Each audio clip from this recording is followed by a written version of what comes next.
Hey y'all, I just wanted to make a video right quick introducing myself and clearing up some things that aren't apparent in my videos. So first of all, my name is Damaris Naima and I'm from two little small country towns in South Louisiana called Baldwin and Sheridan. I'm 42 years old and I'm ready to tell my story. So first of all, these videos aren't new. I recorded them back in February and I shared them on my Facebook profile. And the reason I did that is because, the people who are closest to me, the people who know me from that part of my life that I'm talking about in the videos, they're all on my Facebook page. And I wanted those people more so than anyone else to hear my story. And the way I'm talking in that video is because I'm talking to an audience who's familiar with me. So that's why I'm not really, sharing names or, naming myself or explaining things that a general audience who isn't familiar with me wouldn't know.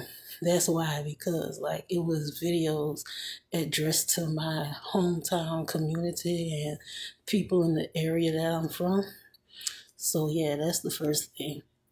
And then I wanted to make some things apparent about part 8 concerning my little brother. So my brother is 28 years old. This isn't a child or anyone I'm talking about, but he is autistic and he still lives with my parents and he's going to need to live with someone for the rest of his life. And so that's why I'm still concerned about him. So when you hear me talking about him and being concerned about him, I'm not talking about a child. I'm talking about an autistic adult, someone with special needs, and someone who is quite vulnerable. And the reason why I allegedly think that um, he's being abused by my father was number one because of, like I said, what happened with that confrontation with him and my uncle. And then just think about it, like my brother is autistic. He isn't very verbal. He talks, but he doesn't talk a lot, and he doesn't really express himself um, a lot. And so he's the type of person where he'll come and tell you if he wants something, or if you ask him a question, he'll answer it. But he's not the type of person to really go and volunteer a lot of information.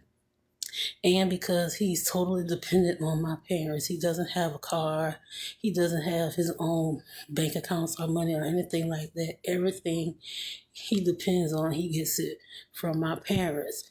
And when you have somebody like that who is that vulnerable and they living with someone who is a predator like my father and also doesn't have the best ability to verbalize himself, that is like the perfect victim for somebody like that.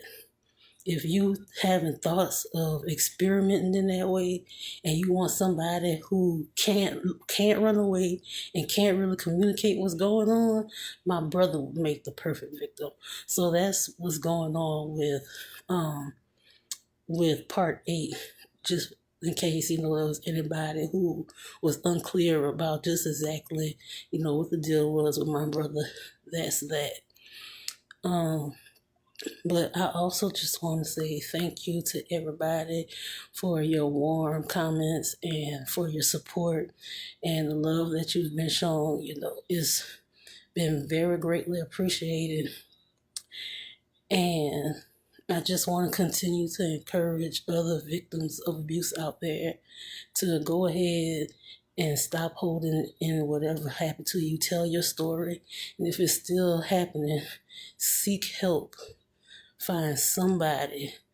Tell somebody that can um, do something to help you get out of the situation, whether it's going to an organization or law enforcement, whatever avenues you can find to help you escape the situation that you're in, please do.